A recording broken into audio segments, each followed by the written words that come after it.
This week I'm painting the portrait of Russell Tovey for Sky Portrait Artist of the Week.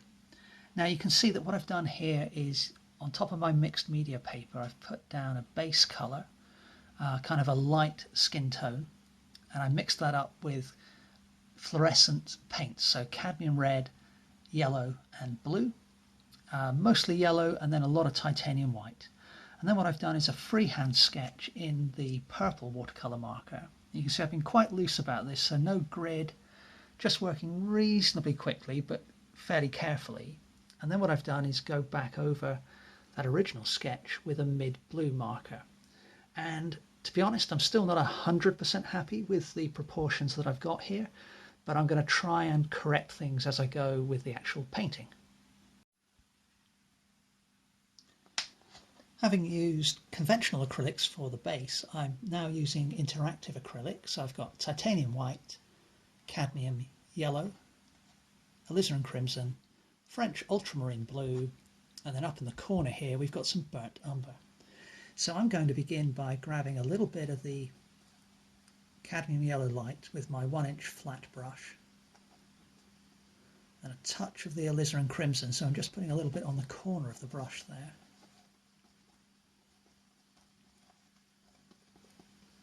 Maybe a little bit more.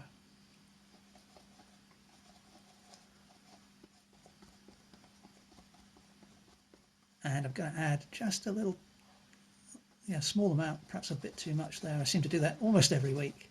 A little too much of the ultramarine blue, so I'm going to put a bit more of the crimson in. And that's not too bad now. So my plan, first step, is I've got this light tone here, and I'm hoping that will form the basis for most of the highlights on the face.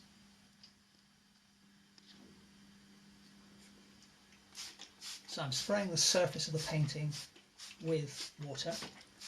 Now, because I've used conventional acrylic, that paint, that ground layer, that's not going anywhere. But it's going to really help me put the interactives on in a fairly smooth and rapid way, because it really helps this first layer of paint glide over the sealed surface that I've created with the conventional acrylics.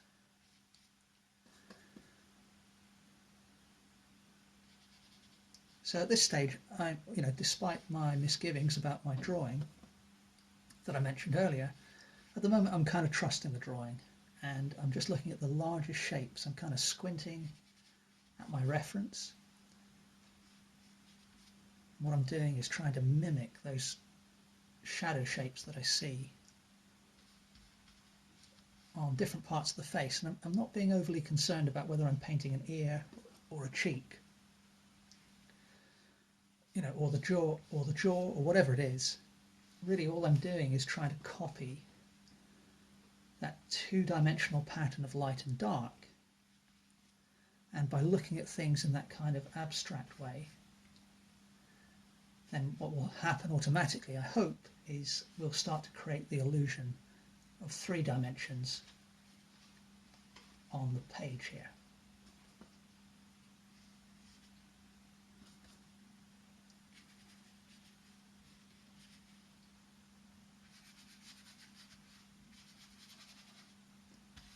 So the chin is casting a bit of a shadow across the neck.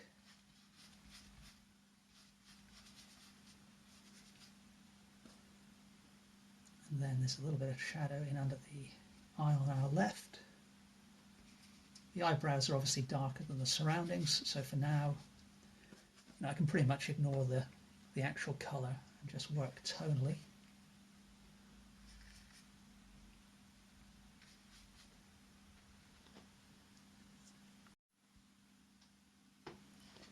And there's a little bit of shadow cast on the neck from the shirt collar as well.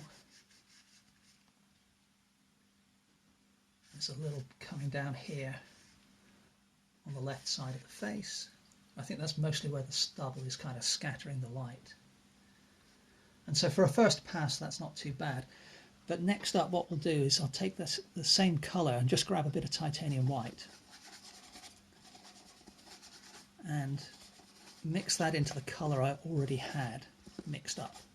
Okay, grab the old water spray, and the interactives, the way they work is, even though this room is quite warm today, so even though the first coat I put down is probably already touch dry, spraying the interactives with water means I can blend a reasonable amount. I can kind of reactivate them. So this is now kind of what I would call a lighter mid-tone. So this wet in wet allows me to soften some of the edges that I've put down with that first layer of paint. I can still leave some of the first coat of paint in the conventional acrylic showing if I wish to preserve those highlighted areas.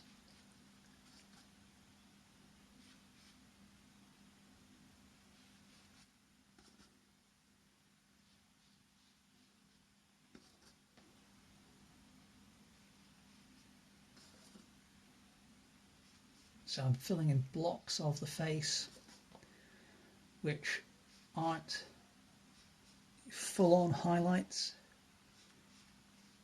They're not in deep shadow, but they are somewhat lighter than the first colour that I put down a little moment ago.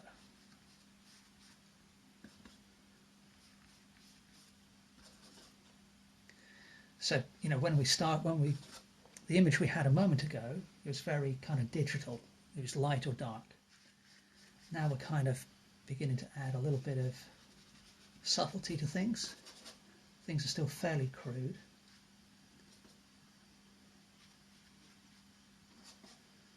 But nevertheless, we're gradually improving the modelling we have of the face, because obviously a person's face is, generally speaking,